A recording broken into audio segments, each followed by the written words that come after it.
好，各位观众，现在我的位置呢是从台东市一路往南来到了台东的大武乡大鸟村。大家可以看到，其实我后面的浪呢是相当的汹涌哦，因为山图的台风不断的逼近的台湾周边的海域哦。不过这里呢，台东大武这边呢，相对台东市区是下起了大雨，这边刚刚是还出太阳的哦。不过相比一点呢，这边风还是相对的比较大了。我们可以看到呢，刚刚呢，其实这边的平台有不少的民众要往台东市区的下来这边观浪哦，因为这边浪是相当的大，因为这边而且这边呢也是南回啊，民众从屏东要来大武的一个中继站哦，因此不少的民众开车经过这里，看到这边浪这么大，会下来拍照驻足留念做纪念哦。那其实呢，因为今天呢，山图的台风呢还在鹅銮鼻东方大约200多公里的海面上，而它的路径是不断的往西边修，预计会从屏东平原，也就是高屏一带的交界登陆哦。也因此呢，现在整个台东呢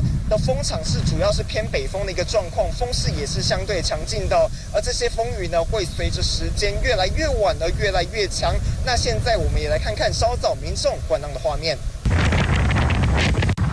好了，其实民众呢来这边观浪，因为现在这边其实相对没有那么危险，但也要提醒呢，现在海陆警报都已经齐发了，也因此呢，尽量不要做太危险的举动，也因此呢，尽量不要到海边观浪哦。那以上也是我们在现场掌握到的最新消息，将时间镜头交还给棚内主播。热血炸裂，勇者无惧，中华队加油！我是兰兰，燃烧热血棒球文12强争霸看东森 ，I will show you。